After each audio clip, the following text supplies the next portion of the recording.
Why is waiting so difficult when we're eager for something good to happen? What if the very thing you're chasing is already on its way, but your impatience keeps you from receiving it? Today, we explore the quiet power of divine timing and how rushing toward good often moves us further away from it. In this episode, we'll explore why patience is essential for the arrival of goodness and how hurrying can hinder its natural flow.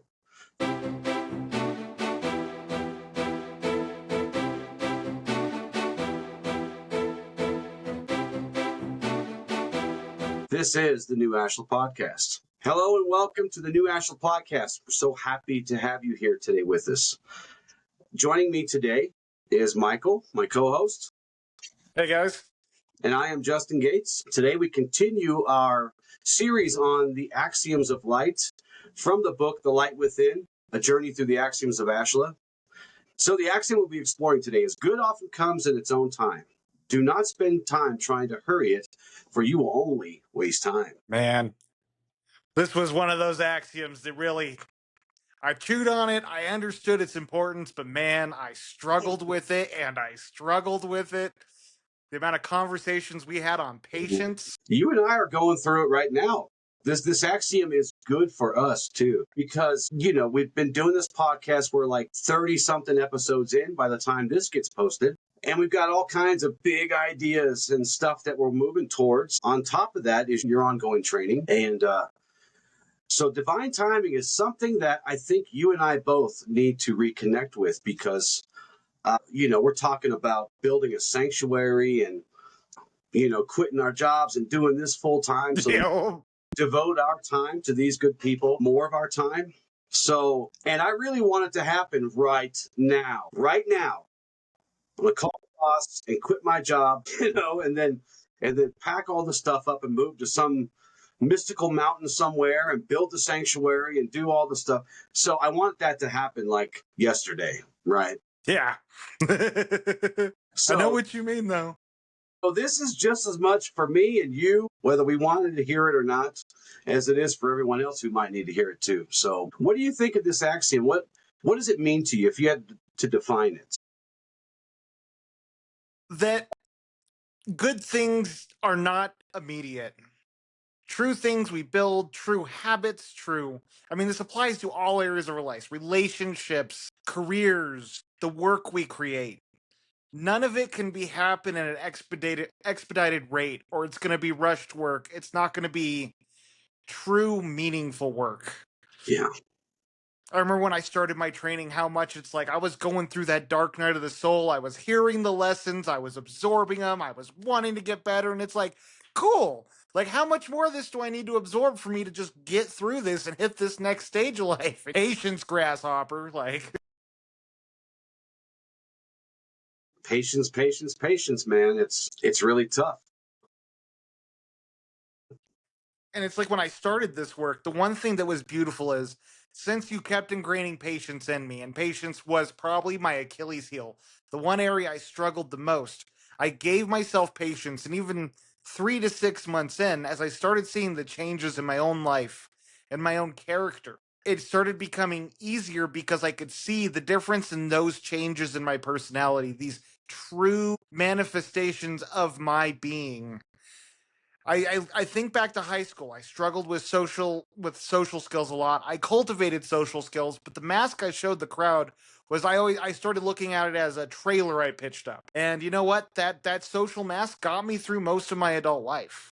Until a hurricane came and swept it away, and I realized that mask that got me what I needed no longer got me what I needed. Which was that thing created suddenly. Yeah. But as I started to build this foundation of who I truly am, it takes a lot more to really rattle my character because I know who I am, not that I'm trying to have other people know who I am. Right. Or tell you who you are. Yeah. So this axiom teaches us the sacred principle of trusting in divine timing. And it sucks because it's hard to wait patiently. It reminds us that the good things that we seek, whether that's success or healing or clarity or connection or whatever, What, as you said earlier, and this applies to all facets of our lives. That stuff often arrives not on our schedule, not when Yeah. we, but on the universe's schedule. Ashla moves in harmony, not haste. Right? Right. You know, one lesson I learned in one of Courtney's courses that really resonates with this lesson here. So the law of vibration, right? When we Mm-hmm. want to manifest something, it's like baking a cake. We put the ingredients together, we put the love in it, then we stick it in the oven and we don't look at it. Because the more we're trying to rush it, the more we're looking at how much we want that cake to bake, the slower that cake's going to bake. And Yeah. the more we can separate ourselves from the lack of that cake, the more easeful it will be to have that cake manifest in its own time and to come to fruition without us even caring, because we're putting the energy out there, we're putting the effort out there, but we're Right. not coming at it from a place of lack, which so often when we are impatient, it's because we want it now, because we know it's what we want. But when we come at it from that place, we end up creating just as much of an opposite reaction within the force, Mm-hmm. because when we're telling the force we don't have this yet. And we don't trust you. Yeah. And that could be the force, God, whatever word you call the creator, it's fine. But it shows lack of trust. It's like if you went to, not too long ago, you went out and planted seeds for a particular type of flower, and you did that with care and love and attention. What if every couple of days you went back to that spot and dug up the seeds to see if they started budding in, right? Yep. You're just digging it up, and then you're like, there's still seeds, and then you put them all back in, and then 2 days later you go back out there and see, it's just like the cake analogy. You got to put it in the ground and let it grow. Right. Well, and another perspective to throw on that ties right into this. You start wanting to just what you're trying to grow, you're excited for it. So you start just dumping water on it every day, tons and tons of water, and you just overwater the thing because you're pouring all your energy because you're hoping for results, not just Now, putting love out. Yeah. yeah, grow, you little bugger. Yeah. So when we try to force or rush these outcomes, we create more resistance than results. We just create more resistance by trying to push things and force things and do things in our time than just letting them be, doing the work and letting it be. So we become, and this stuff creates anxiety, just like you said, pouring too much energy, over effort, control, and it pulls ourselves out of alignment with the very flow that brings blessings into form. Stuff that we don't pay attention to because most of the things we do it and we just let it go. But if it's things that we're trying to control, we have a tough time with that because we have to actually consciously assert patience in there. So this is not call for you to be passive, though. You have to dig the hole, plant the seeds, maybe put the food in there, water it enough. Not too much, not too little, just give it enough water. And, you can't be passive about it. You can't just throw the seeds in the thing and expect it to grow. And sometimes it will on its own, but most times it doesn't. So it calls for right action without urgency, unless it's an urgent matter. If you're bleeding from the arm, then go to the hospital. But if you got a little scratch, it's all right.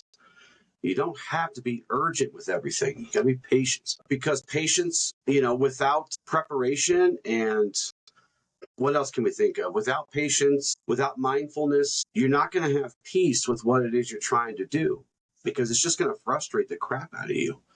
You're going to just Well, it be. ties into that future thinking, right? The what ifs. Yeah. And often you will see when you're trying to rush along a project, when you're trying to hurry something to completion, I guarantee you every time you do this, whether you know you're doing it or not, even if you're just eager for it and you keep thinking about it, I guarantee you whatever it is you're creating will be lesser than when you put forth the necessary requirements to maintain this project while being detached from the time and hurrying it along. Right. Or the outcome. It may turn out to be not quite what you wanted, but it turned out. Well, and that brings up a whole nother point. That was one of my favorite lessons you ever gave me. And it was like, it's good to have goals. You want to have goals. You want to know where you're pointing and shooting. But the more rigidly you narrow your vision to what you're trying to create, the more you're going to miss out on all the opportunities outside of that perspective. On our path, our philosophy, the way of Ashla, we are taught that time is not an enemy. Time is not an annoyance. Time isn't something that's always pushing against us. It is a sacred rhythm that we must attune to. And we don't always have to know or need to know the timing. We just trust that if we do our part, we do our part, the rest will fall into place. Yes. And we honor that rhythm. We honor that rhythm. Good comes not by force, but by being ready. You do your part, you walk away, you stand aside, you let it cook, and be ready for it to be done when it's done. One of my favorite quotes since I was a kid. Luck is when preparation meets opportunity. Which means just being acutely aware, being acutely mindful, so that you can see it when those doors of opportunity open, right? Yeah. Yeah. What's like jumping into this podcast? You know, I went through a lot of this training. We talked about this podcast in the early days, but it was never something we really had decided on doing or something we were really going to do together or anything like that. But it's like as I pursued getting into coaching, this healing journey, wanting to spread this information, I started bringing up the podcast more. And, you know, eventually you hit me up and it's like, hey, you want to do this? And it wasn't necessarily that I was doing all this work because I was getting ready for this podcast. Right. But this podcast was a manifestation of me just doing the work and putting the energy out there and letting the universe give back to me in a way that was like, this is the avenue you've been training for. Here you go. Yes. Preparation, opportunity. Absolutely. And all of that, as we've talked about before, maybe not on the podcast, but certainly offline. You know, when you started asking me about the podcast, I was waiting for certain things to fall into place for you. And then the timing was right. The time was right when it was right. And then I said, let's do it. Yeah. And it really was. I mean, honestly, the amount of time we dedicate to doing this show, whether it's getting the show notes together, recording these episodes, editing these episodes, it is time consuming. Mhm. But if it wasn't for the fact of everything I went through and getting to a place, like you said, waiting for certain things to fall into place, I don't know if I could have made that kind of commitment 6 months ago, a year ago, next to now, where there's consistency, which is what we're doing. It's the patience we're talking about needing. We're building something beautiful right now that we know will manifest into something great. We have an idea what it looks like, and there's all these things we want to do, but we're also, as we see this, are starting to realize we are doing what we need to. We are doing our part in creating this dream. And we don't need to overwater or dig the seeds up to make sure they're sprouting roots and everything. That's right. That's right. You know, about 2 months worth of little things, little synchronicities happening in my life push me more and more closer to doing this and other things related to this full time. But I have these little nudges, and it's not that they're pushing me to it. They're preparing me. Hey, pay attention. Okay. Hey, pay attention. Okay. Right? And we've talked about these little things that are happening at my job, in my personal life, just out in the world. And now, if I got the first tap and said, okay, and then took off running like Leroy Jenkins, you know, Yeah. there's an Easter egg for those of you who know who Leroy Jenkins is. Leroy Jenkins.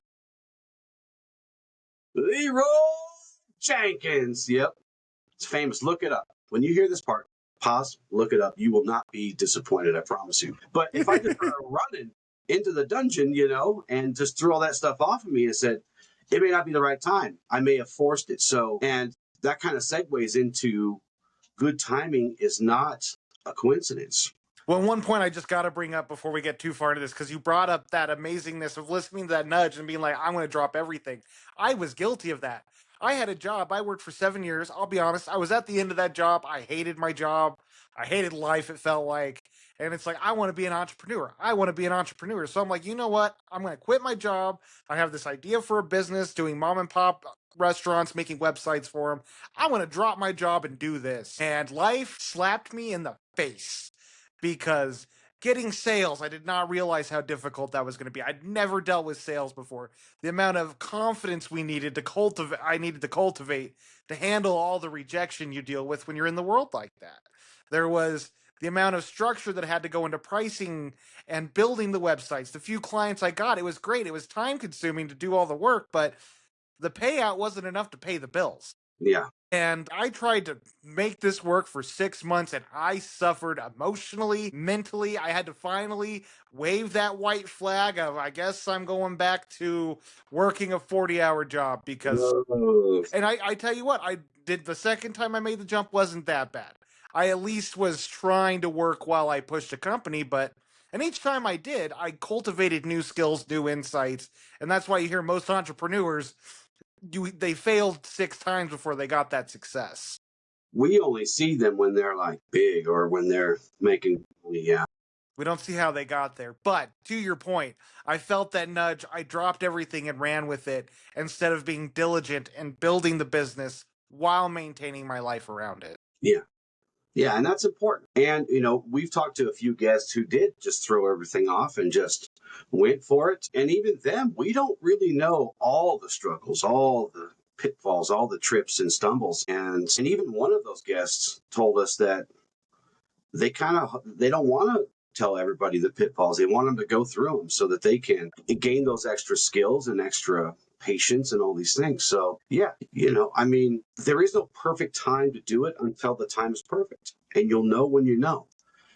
And the more times you do it, as you said, you get more better at it. You get kind of where you can tell when it weebles or wobbles. Okay, time to jump now, and then off. So Well, one of the best things you can do is when you're getting that nudge, when you're feeling like, hey, is the universe telling me I need to pursue this? The big thing you want to ask yourself, get into your body and ask yourself, one, is it my ego or my spirit telling me this? The ego's going to be yelling, you need to do this now. You need this right away. Spirit's going to be like, hey, this is a good idea. Let's go ahead and try this. It'll be a soft whisper because yeah, often it'll be emotionally driven that's giving us those urges, like you said, pushing you forward. That's not the voice you want to listen to. It's it the really taps, and you just go, oh, right, yeah. And it could be either shoulder. I mean, it's just, yeah, learn to trust that voice and those little nudges, but don't go crazy with it. So this brings us to something that good timing is not just coincidence. We don't believe in coincidence. We believe in synchronicity, our path. That's what Ashla teaches us, that all things are when things are in alignment, right, up and down, all the way, when things are in good balance, it's synchronicity. It's not coincidence. And it's the moment where you're, as I said earlier, being ready. It's when your readiness, your energy, your intention, and that universal timing all come together. And right. again, we don't view this as random. I don't, and we probably get some debates in the comments now because I said that, but that's fine. Um, we don't believe in random things, especially not of this nature. We see it as more of like a sacred orchestration, right? Like Yeah. things only sound good when they start, when he points over there, he points over there, she gets them the crescendo, and it's about timing.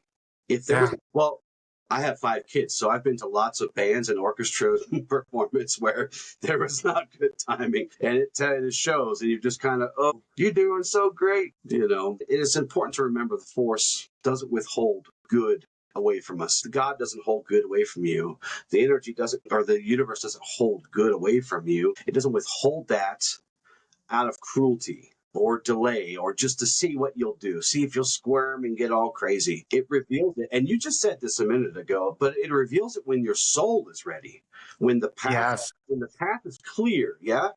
And That. the outcome will not only serve you, but that greater what? Harmony. Yeah. Greater harmony in your life. Well, and it's, I mean, a good example of exactly what you're saying. I mean, you and I, we've known each other for years, but the gap between when I started my training and the last we spoke, really, there was probably 3 years in between that time frame. And there was many times in that I was like, man, I should reach out to him. I should really try to hit him up. And Mm-hmm. it wasn't until the perfect moment where I got that, all right, I'm going to reach out to him, that I did. And it was the perfect timing. And also, often what is imperfect timing, kind of like we were talking about earlier, if you narrow your vision. I remember when I was going through my dark night and I was dealing with that attachment. My ego was like, this is what I want. I will do anything to make this work. And the more I got to surrender from that, the more it showed me this wasn't a future, this was a lesson. And often, many things in life, when we are attached, when we are trying to control, life is making it a lesson, not a blessing. Well, lessons are blessings, but it's not going to be what you're trying to create.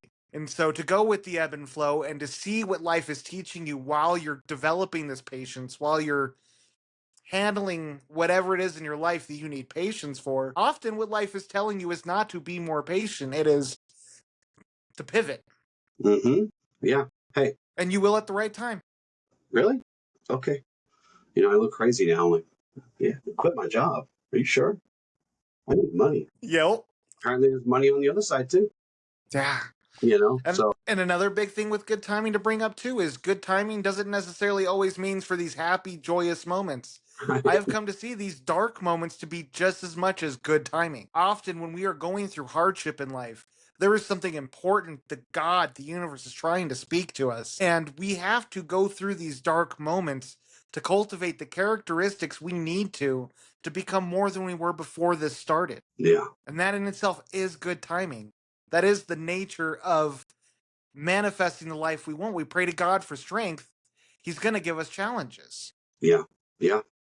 Yeah. Or you try to connect to the force to find success, and the force will say, how many more opportunities must I put in front of you that you just don't see? Or Because, how many more times you have to fall down before you appreciate that? well, sometimes opportunities are at those low points, right? As you said, it's not just a straight line all the time.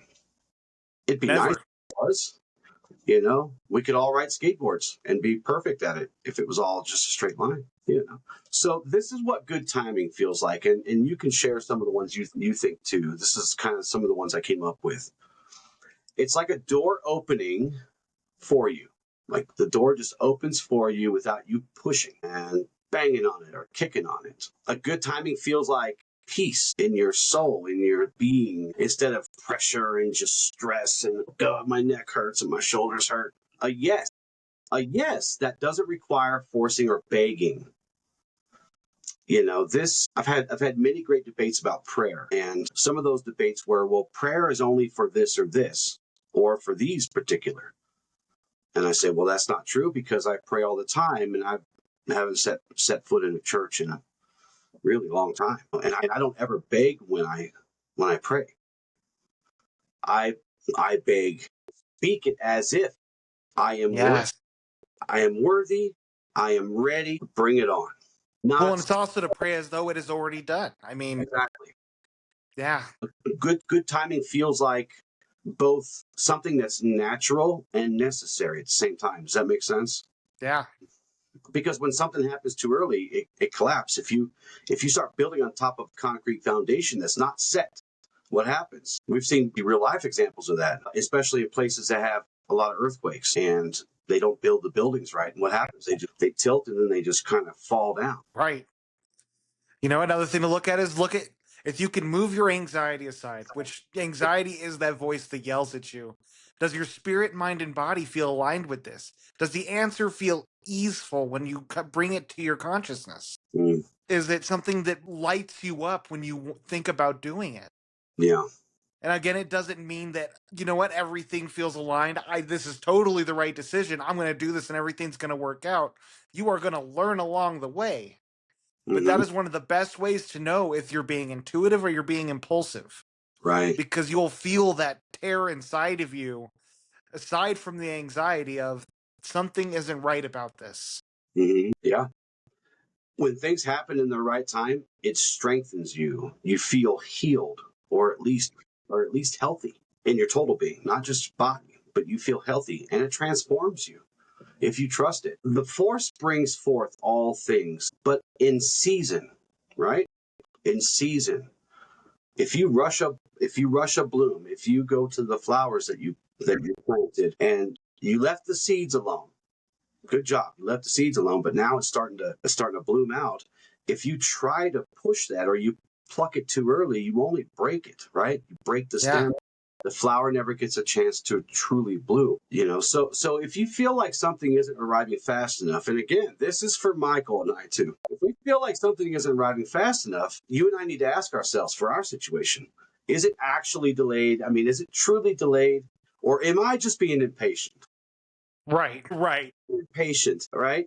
Because where you and I have come, we talk about all these things, all the potentiality that our lives could move into, and we can do this. I would love that. We could do this full time. Just think about all the good in the world we could do. Yeah. But we must meet what? We must meet the universe where it's at in its own divine time. Yes. And the universe does that through reality, right? Gives us a reality check. If I heard the tap, yeah. Oh yeah. I get it. And I lose my house, I could be where it is. Being messed with, Michael, or are we just being a little impatient? No, exactly. Probably just being a little impatient because now we need to reflect. We need this, and you and I do this a lot through our conversations offline, and of course I do on my own, and I know you do too. What might I still need to learn before I can do that, right? Or what do I need to shore up? What scar do I need to heal up? Or what level of clarity do I need to reach so that I can receive that message, hey, fully, right? And sometimes it is a healthy dose of humble pie, I tell you what. Yeah, it is. It really is. But as I said before, it's not being passive. It doesn't mean. It means doing the right things at the right place with trust, not panicking, not, going to work, you and I going to work and looking for a reason for someone to set us off so that we have a good excuse to go home and say, yes, I told those bastards, you know what? Yep. In the air, no more. We have to do this stuff with trust and humility and not panic. Yep, I caught myself going down that rabbit hole last week. It was like one little thing went off at work, and it's like, man, is it that time? Should I look into doing something a little closer to home? And Right. Luckily I talked to my brother, and he kind of grounded me down on that. It's like, look, if you've got a good community, a good environment, like, do you really want to throw that away right now? And it's like, no, I don't. You're right. Because although we want it, it doesn't feel right. Now, that doesn't mean that the right time isn't Saturday this week. Who knows? I mean, who knows? But we definitely try to find the right time by being open and aware and using discernment and clarity in our decisions. So to trust the unfolding, to serve the moment, be mindful of what you're doing. So, and just be as clear and as discerning and as open and mindful as you can, because it doesn't stick around long, that timing, and then you may have to wait another cycle for it to flow back in your favor. Right. So, yeah, there's this book I read, or better said, Allison read it. She told me about it. It's on my list to read, called, oh God, Big Ideas, Big Think. Big Magic. That's it.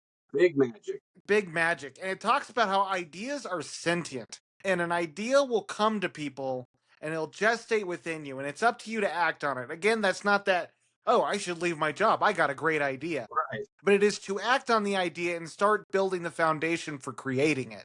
Because that idea, if you decide not to act on it, because I guarantee you everyone listening has had that moment where they had a great idea for a business or a product, and then they don't do anything with it. And 6 months, a year later, sure as hell, I had that idea. You see it, yeah. The idea floated elsewhere and stuck to it. Stuck to someone else. Right. But it's like what we're doing here. We want to build this thing, and as much as we want it now, we understand we must be patient with it. But it does not mean we are not following the watering cycle that we need to by creating these episodes, creating content, brainstorming ideas to take the next steps. We're not going to get lost in looking at the top of the mountain while we're still working up the summit. Yeah. Yeah, no, 100%. Yeah.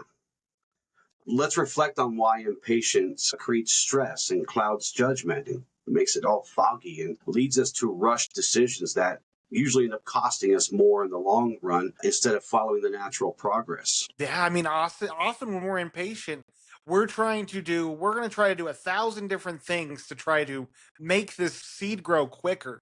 I mean, again, it's like I've been guilty of this in so many different occasions where it's like I want something, I want it now, and I'm willing to do the work to get it now. But that does not mean that's not how the universe works on getting it now. You can do 1,000 things, you can put 1,000% effort out there, but you got to take your time with things and follow the natural progression of something growing. Yeah. Because something rushed that is built upon sand, Yeah. Yeah. and that foundation will not last because you're trying to hurry up and build that house. You're going to miss so many parts of the foundation, so many important parts of the structure of that house, instead of taking your time to make sure it's sturdy and reliable Yeah. and able to handle the seasons. Yeah. It's a house, but it's not one that was built very wisely. Right. And the anxiety you feel when you're trying to rush something like that, you're no longer approaching whatever it is you're trying to manifest in your life with passion. You're doing it with eagerness and anxiety and anticipation because you just want it now, no matter how it comes out. I'm just going to throw this together and see what happens. There's no way you can have passion while you're doing things that way. No, you can't, because there's something about impatience that robs you of a lot of things. Can you guess? Can you guess what that is? Fear? Fear. Yes, fear. Impatience is a response to fear, right? Yeah. Because, oh my God, if I don't do this right now, I'm going to miss my chance. I'm going to miss my opportunity. Or that I'm falling behind. Oh my God, I don't have time to actually dig a perfect foundation and pour it and make sure it's up to code, up to speed. And the fear that kind of these what ifs that we talked about before, fear that if I don't make it happen, it won't ever happen. So, and rushing doesn't bring anything to this. It certainly doesn't bring clarity. It brings confusion.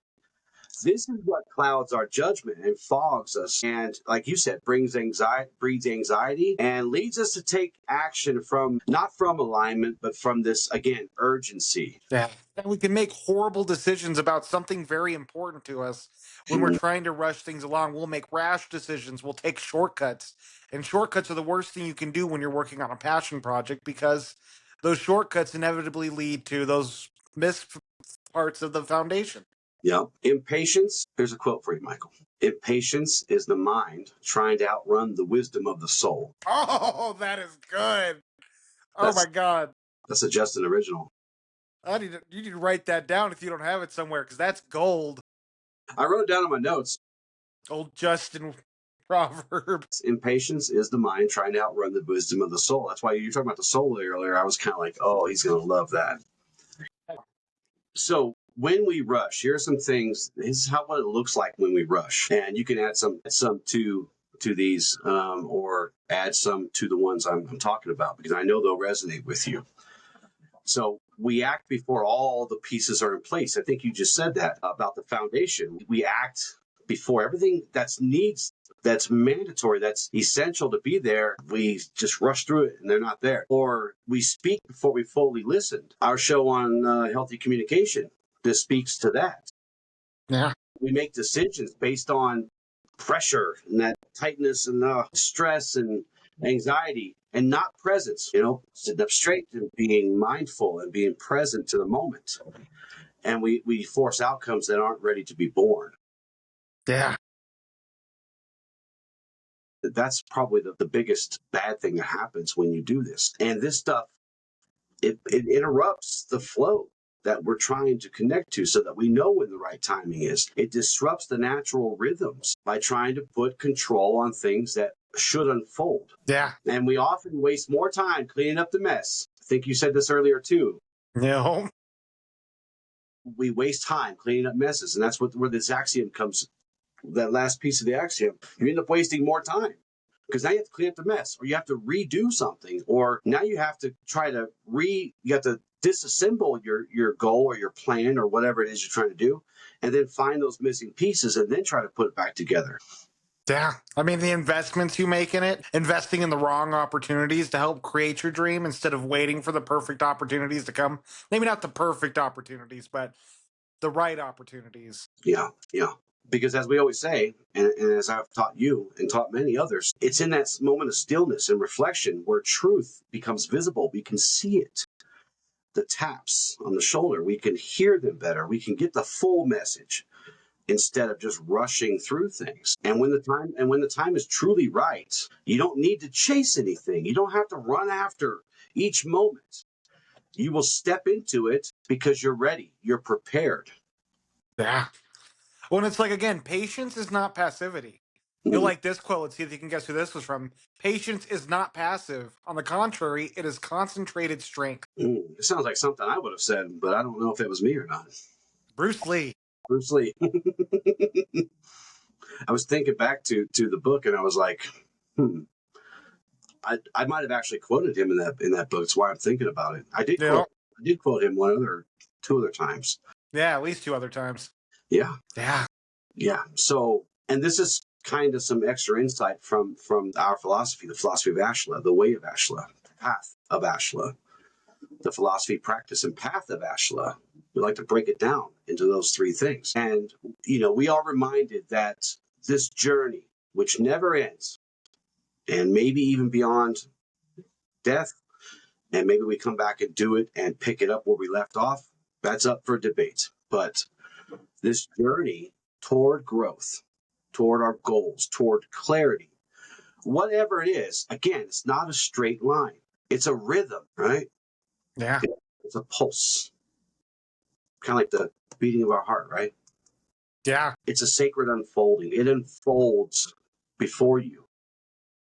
Yeah.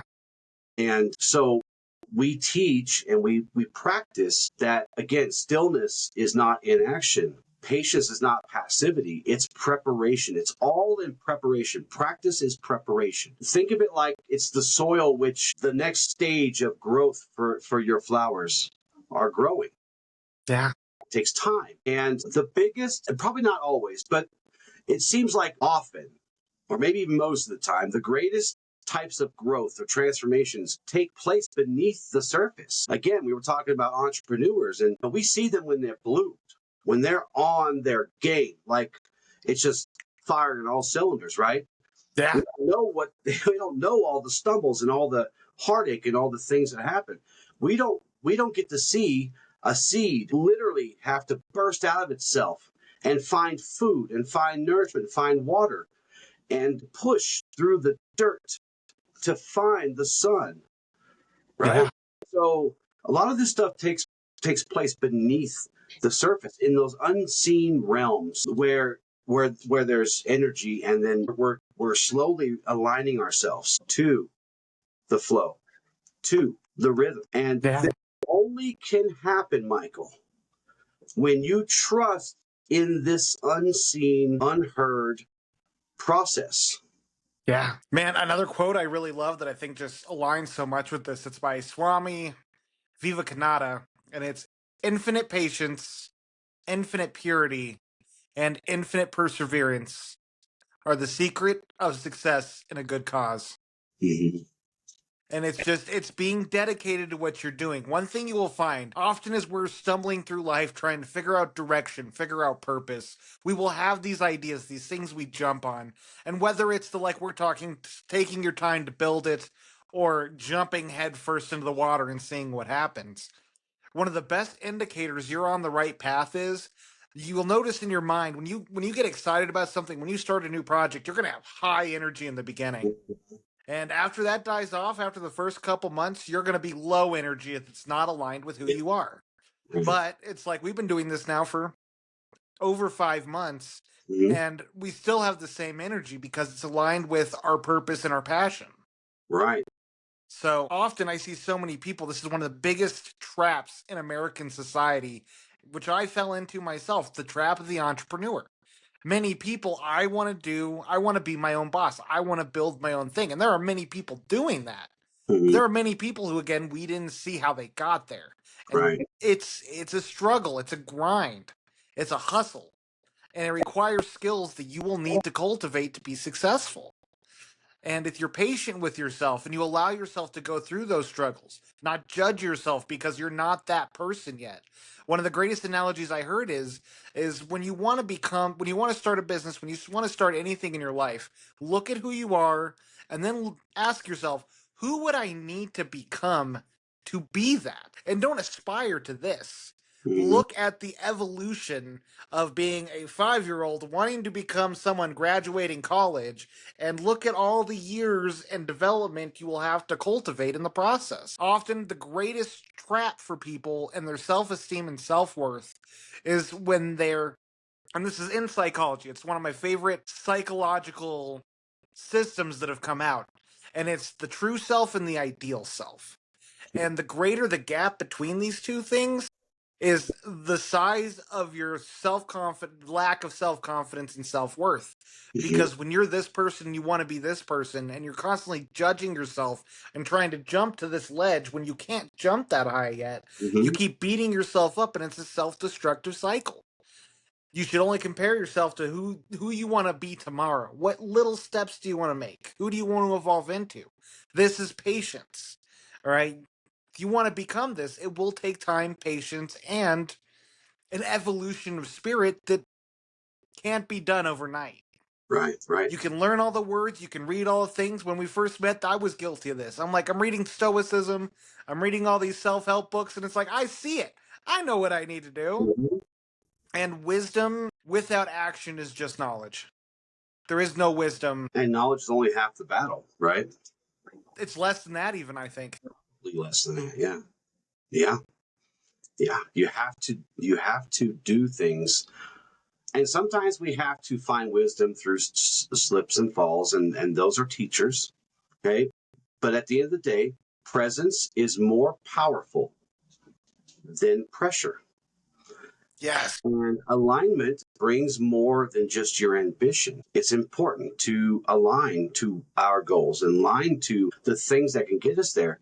And this goes off into a million little branches, like hanging out with people who did it, who figured it out, acquiring the right knowledge, and then learning through trial and error through those teachers on how to do it the right way for you, how these things, how that aligns with your goal. And you can't do that if you're in a hurry.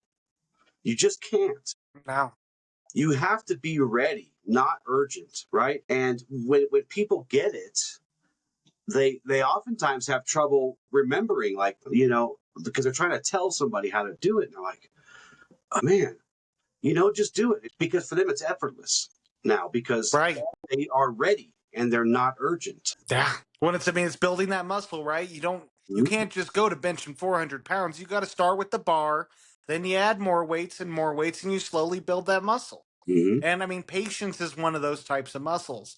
The Mm-hmm. more you learn to flow through life with effort and action, while also with ease and grace, the more you're going to see everything culminating around you. I love how you brought up synchronicities earlier, because it's the truth. When you let go of control and the desire to be perfect, and you allow life to just happen as it does, while you give what your best is in that given moment, things will align for you. The universe will always meet you halfway. You just have to stop fighting it and trying to make it happen now. Well, and you have to know what your part is, and then you have to know when to just stop messing with it, right? Because it'll meet you halfway, but you don't know where that is. Just do your job, do your stuff, do the stuff that you must do to show that you do want this and you are moving towards this. But then you spend the rest of your time, instead of trying to push things along and mess with things that are not for you to mess with, and just keep getting yourself ready for when it happens. You have to be ready, not going crazy and being urgent all the time. I'm gonna give you a quote and see if you can Oh, get here we go.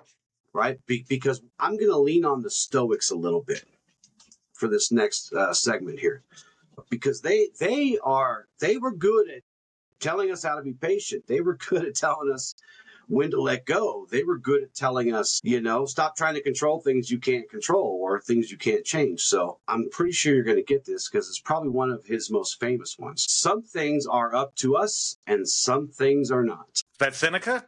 Nope. Epictetus? Yep. And it's true.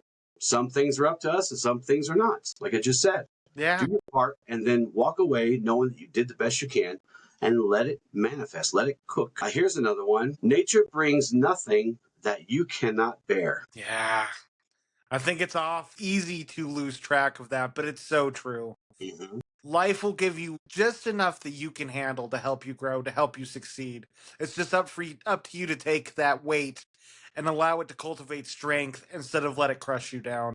Right. And that was our boy Marcus. That was our boy Marcus who said that. So the Stoics, they don't seem to waste a lot of energy demanding that the world move faster, right? They're pretty chill.